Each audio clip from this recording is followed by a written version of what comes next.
This thing still gives me chills. I mean, to me, this is the coolest thing. We're thinking like dinosaurs, burning dinosaur fuel, when we should be thinking like, you know, Elon Musk.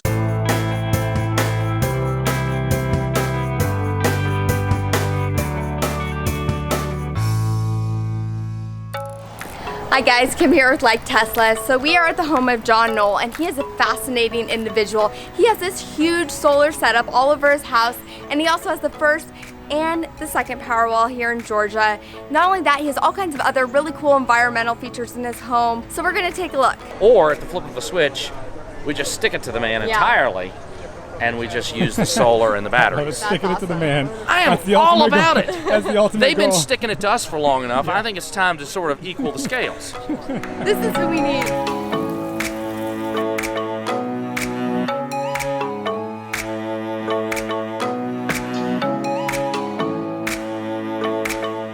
They've figured out how to make ordinary stuff attractive. Ordinary stuff like a car, sexy. Batteries, sexy. How do you do that? Solar panels, not so sexy. But Tesla figured out how to make them sexy. Make them look like those tiles instead of this. I mean, that's the American way, is to be independent. Yeah. This allows me to be independent. And it's one of the things I like about the Tesla, or any electric car, is the ability to charge at our homes, not be hostage to whether gas is at the pump or has been delivered by the truck or the pipe shut down or a hurricane hit. This is an 8-panel system, and then we got a big system on the house, and it's all tied together. The top up there, solar thermal, which we'll see a little more of later. We have solar PV over a deck in the back. Right about now, and we'll be able to see this a little later, right about now we are off grid.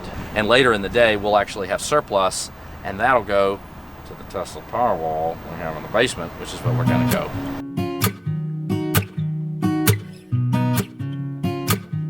Do you need to charge? I think we're good right now, but I see that we have the option. You have a Model X. I saw that. I did not want to do a major money spend, put a pool in the ground. I may drive a Tesla, but I'm not spending Tesla money on a pool. And so we bought an inexpensive above ground pool. We filled it with city water, in fairness, but then we heat it from the sun.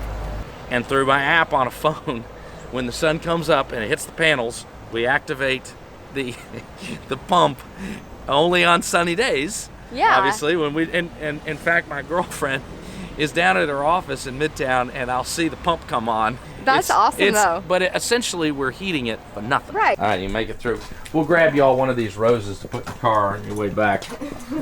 Ladies like that. Yeah. So what I'm doing is I'm capturing the rainwater off of the gutter of my garage. And it's very elementary, you know, it's not that sophisticated. I'm dumping it in here, and yet, if I turn this on, I get water over there.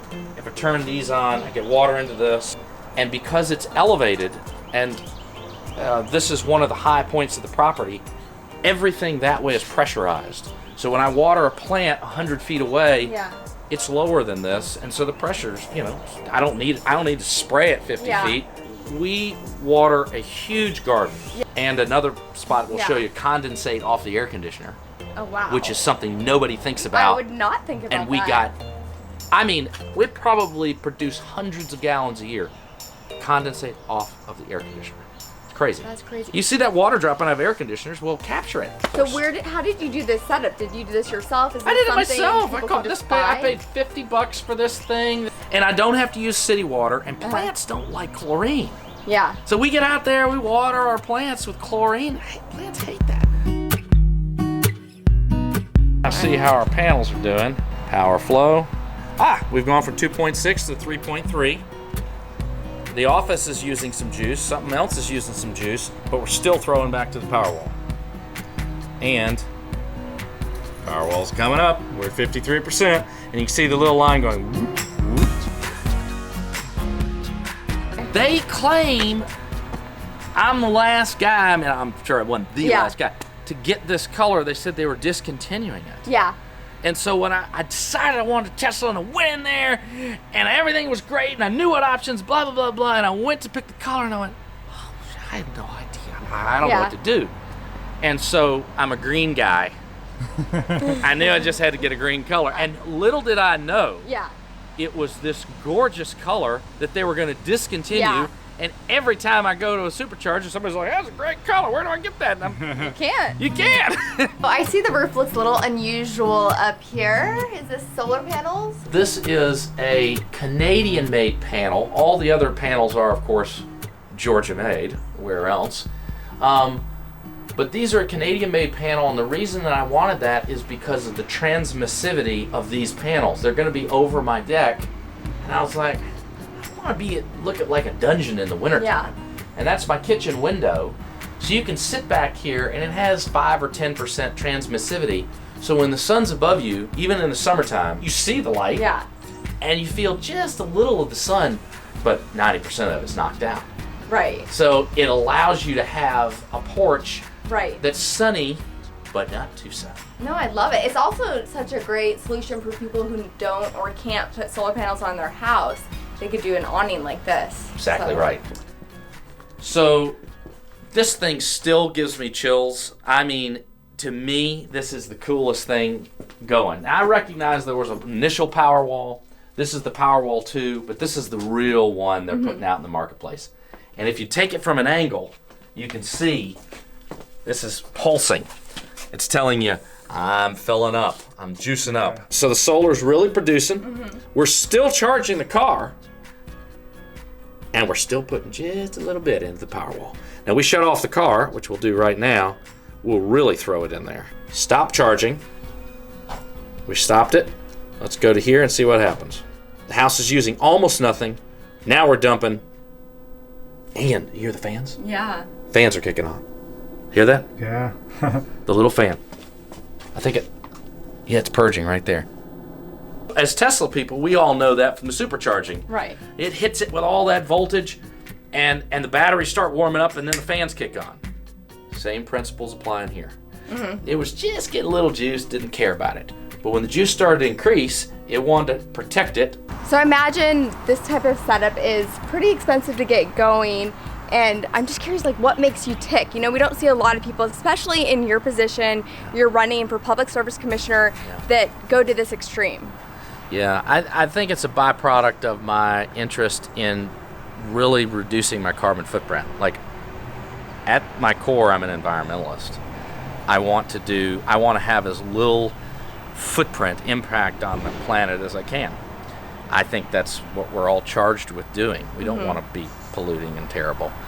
But can I figure out a cost-effective way to do it? And that's been my business, which was energy efficiency, where I could go to somebody and say, hey, you're using a lot of energy. Would you like to use less and get the same amount of light? My business of 20 years. People said, yeah, we want that. So I've made money, they've saved money, and the planet wins. It's like a twofer, threefer. So that's a great thing. But then I started thinking, why can't I do that at my home? Why can't I not only be energy efficient, my business? Why can't I produce my own power, produce my own hot water, use my own water, that sort of thing? So when I put these in, I was grateful for the tax credit. And I got a tax credit, and that helped me a little bit. And then when the Powerwalls came in, yeah, they cost too much money. I think they cost $500 a piece. But there's a little tax credit there too, and I'm willing to be an early adopter because I think it's important to start the conversation about changing our energy structure. Yeah. If you noticed, every time we looked at that thing, there was no energy being used from the grid. So we're able to shut down energy use from polluting sources and create our own power. Not just for our own independence and resiliency, but our own way. We become our own utility company in essence. And I think that's empowering and powerful Yeah. and independent, and I like that. To me, the solar panels don't look that great, but the tiles would look. Yeah. So I was maybe about 10 years ahead of time on solar or whatever, but that's Yeah. just the way it is. They make things attractive, and ultimately, because of the scale and early Right. purchasers like me, they'll make them cheaper. Right. Energy efficiency. This is sexy, Yeah. but it's more money. Solar, sexy, more money. That's all great. You've got to attack the energy efficiency piece first. You've got to change out the light bulbs. People talk about it all the time, but you got to do it. You got to figure out, put a Nest in your house. It's easy. You can control it from your phone.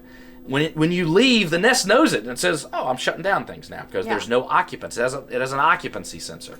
So do stuff like that. Make your house hyper efficient. When you've done that, then you look at your bill and go, "Wow, I saved some money," and that's how much energy I need to get ready to use for a solar system, and that's how much energy I'll need to get ready for a Powerwall. Right. And the good news is solar's going like this price-wise, and batteries are going like this price-wise. So once you take the time now to get efficient, and then buy everything cheaper than I did. Right. And of course, there's little sneaky snacks on the table if you wanted to have Take those. a look at these right here. Right. I'm kind of obsessed with this. Oh yeah. I'm gonna grab another one. The watercress is awesome. And if you really feel cool. like you need a little extra lettuce for your lunch, I you know. got that too. It's like appetizers right here. But when a storm comes, I'm pegging it at Right. 100% and just leaving the batteries just sitting there waiting Right. to be my backup plan. And it's also like why it's important to make your home energy efficient too, because it all kind of plays into each other. I need a spokeswoman. I could see this. So how many gallons do you think you get from a typical good downpour? Would you get? That is a great question. So that is about a 500-gallon tank, and a good downpour would half fill it. So there you go. There's your answer, about 250 gallons. I'm the one guy in Atlanta that when Hurricane Irma hit, I went, you guessed it, Yeah. is the power going to die? You know, Yeah. I'm the one person that wanted the power to die. Yeah. And unfortunately, I'm the one person who didn't hit the power Yeah. to die. Because what I wanted to illustrate was the resiliency that this brings Right. you. We have people just pull up to this little spot Oh yeah. and plug in. That's I had a City of Atlanta police a detective in their little Nissan Leaf Yeah. that pulled up. So you're the on other day. PlugShare then with this? That's the Blink network, and Okay, it is yeah. on PlugShare, and it's listed. It's listed for anyone to They come said use. it's a very unconventional location. 10 out of 10. So that's cool. We've had to go before we had our X. We had a Leaf, and so we were always looking for different places we could charge our Leaf. And you have an S, right? I have an S. Okay, Yeah, so- but it's an 85 because it's 2.5, 3 years old. Okay. So I only have 250 miles of range on a good day. Right. So at interstate speed. So I'll probably get off somewhere here and take some of these prettier back roads. One, they're prettier. Two, it's slower. Yes. And so I can move along at 60 miles an hour and I won't be burning as much juice. So the whole campaign route is where the superchargers are. We're riding on Where- electrons. I love it. Yeah, this campaign will be riding on electrons. That's the new energy economy. But the beautiful thing about this building is it's thick insulation. All the exterior has spray foam insulation. Absolutely low E windows. I did the renovation myself. The attic I didn't spray foam it myself. That's the job. But it is tight as a tick. This whole building is run off of a 40 amp breaker. And you may go, what's a 40 amp breaker? I mean, a lot of people don't understand, but for people in the electrical business as I am, it's almost unbelievable. We have a geothermal, 1.5 ton geothermal system, which we'll turn on right now and watch and see what it does on the app. When we had an advisor come and talk to us about the how old our forest was, they pointed out that these magnolia trees were invasive, and I had these put in like 10 years ago by the they're so landscaper. beautiful. They're gorgeous. We love magnolias. We're in the South. Yeah. She says they're invasive, and I should take them out. And I said, "You're barking up the wrong tree. I'm sticking with magnolias." And so when the geothermal kicks on, let's see what happens. There it kicked on. So we went from 0.3 to 1.7. But for people that know air conditioning, they're like, that's hardly moving the needle at all. Yet with the solar power, we're completely air conditioning the place, lighting it, and we're still throwing juice to the Powerwall. It's amazing. But the big thing here is, that's the bad guys. That's the grid, Yeah. and we are off the grid right now. And we will be off the grid for a whole big part of the day. This is the solar thermal system. This is a hot water tank, electric thermal hot water tank. And this is insulated again with spray foam insulation. Okay. So the heat loss is very minimal. It would stun me if I had more than a $28 hot water bill a year. I mean, in terms of the energy consumption. In the summertime, it never turns on. This is a regular old hot water heater that has no power to it. I only use it as a thermal storage tank. And we have 150 degree water. Ooh, that's even hot. Basically what that means is this hot water tank does not turn on except once in a while. In fact, we can see when it turns on. Because look. And 15 or 20 minutes later, 25 minutes later, it turns off. The power of the sun So and the power of the... You could essentially, though, do the same concept with a below-ground pool, too, right? No question. No question.